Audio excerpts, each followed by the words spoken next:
Hi guys, ayun, pag-uusapan natin ngayon kung okay lang ba ang bumili ng second hand na motor na talon kasa. Ibig sabihin, wala siyang original o RCR. Kapag sinasabi natin kasing talon kasa, ito yung mga motor na nabili o nakinuha na installment sa kasa, tapos hindi na nila tinapos na hulugan.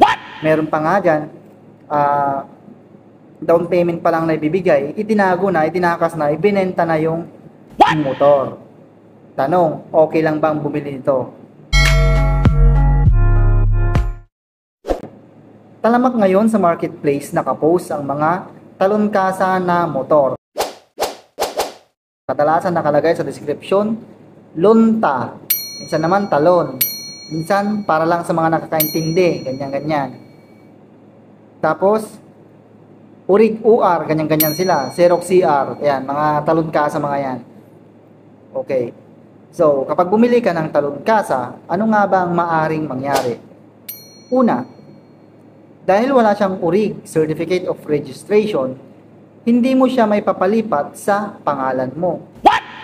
Maaring mapaparehistro mo naman ito, pero in the long run, di mo rin ito maibebenta ng sa price na gusto mo. Kasi nga, talon kasa lamang siya.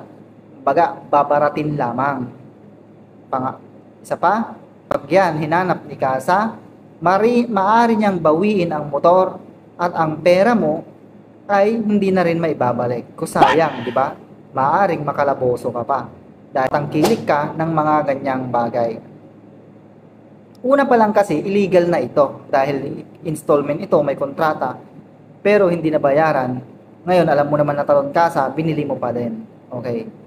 Mag-ingat din sa mga nagbebenta ng kunyari nawala daw yung urig CR, urig papers nawala daw, tapos nawala daw yung nabasa daw, nasunugan. Mag-ingat sa mga ganyan. Minsan modus din yan eh. Kumbaga, baka kasi yung motor inagaw, ninakaw, kaya walang lalo na pag second owner na yung nagbebenta.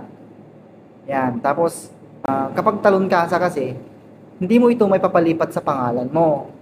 Okay. Tapos, kapag sinasabi kasing talon kasa, ito yung mga presyo, ang bababa ng mga presyo nila, no?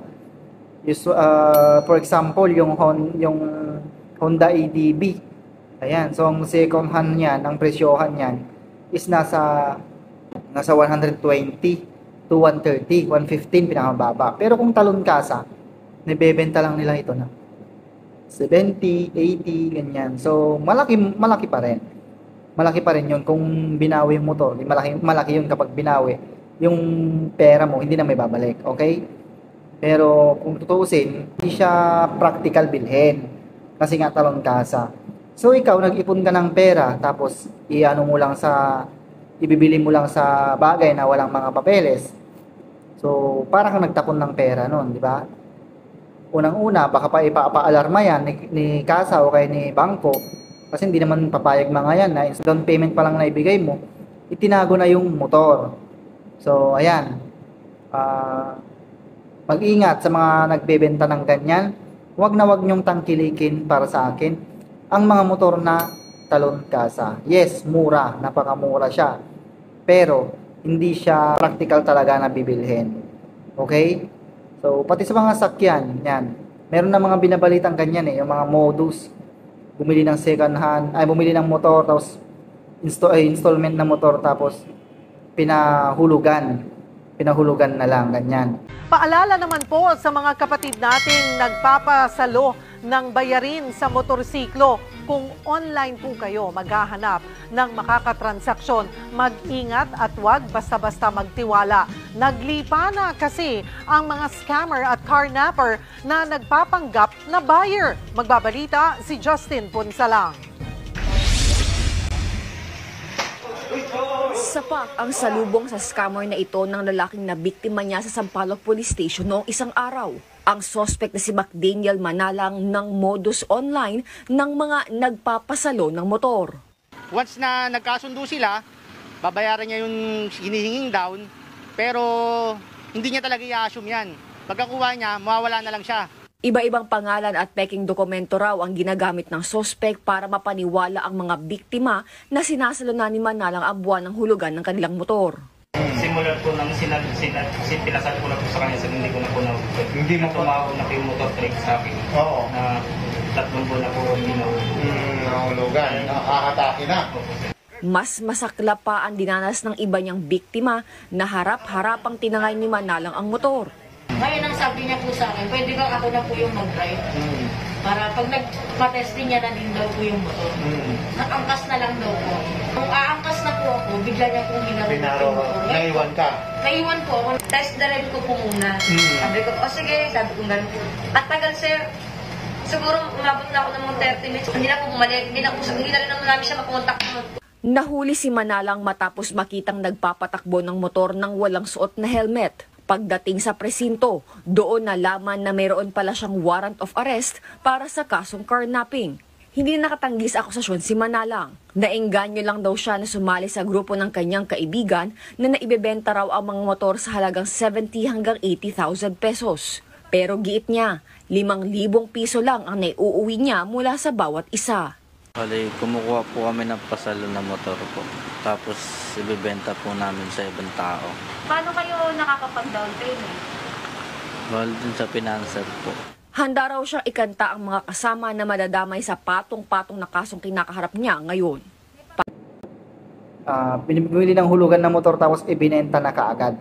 So, may mga ganyan na modus. So, pati yung mga nakakabili, naano sila, nadadamay sa mga kaso. So, ayan. Kung meron kang pera, ipunin mo na lang, dagdagan mo ng konti para makabili ka ng legit, urig ang papel, at saka hindi dapat Xerox. Ayun mga ka-rides, ang may papayo ko muna sa inyo regarding sa pagbili ng talon kasa. Wag din kayong bumili ng mga Xerox ang papel, gaya ng nawala daw, or nasunugan daw, nabaha daw, nabasa daw, so na-misplaced daw, ayan, to follow, ganyan. So wag kayo papayag ng ganon. Sayang lang ang pera nyo, sayang yung mga ginastos nyo, yung mga baka maya, hindi mo napa-alarma yan, hindi mo yan mapaparehistro. May mga talon kasa na napaparehistro. Ito yung mga hindi pa siguro na-update si LTO regarding sa mga ganyan, na pina-alarma na pala ng mga dealer yan. Kasi usually naman sa HPG sila nagpapa-alarma. So yun mga ka-rides, wag din kayong maniwala sa text. Yung 2600 na text kung may issue yung motor, hindi na po yun updated. Hindi updated yung mga lumalabas doon. Okay? So kahit na good dun sa may kahit na good sa may text, pero sa LTO pala ay may bad record. So ayun mga ka-rides, kapag bibili ka ng motor, wag kang bibili ng Xerox ang papel kahit na mura pa yan. Sayang lang ang pera mo. Kaya nga mura, may issue sa papel. Di bali magka-issue sa engine, madali lang yun eh. Huwag lang sa papel. Papel delikado. Kapag ginamit sa crime yan, baka madamay ka pa, di ba? So, lalo na kapag yung nagbebenta ay second owner na, third owner na, hindi na siya si first owner. Delikado yun. Huwag kayong magtangkilik ng mga motor na talon kasa. Ayun lang muna mga ka-rides, ang aking may share. So, yung mga bago lang sa aking YouTube channel, please subscribe para magiging updated kayo. Ako nga pala si Merit PH na nagko-content ng mga makakatulong para sa atin regarding sa mga nilalaan mga transaksyon sa LTO at saka sa tungkol sa pagmumotor. So yun mga ka-rides, share is caring.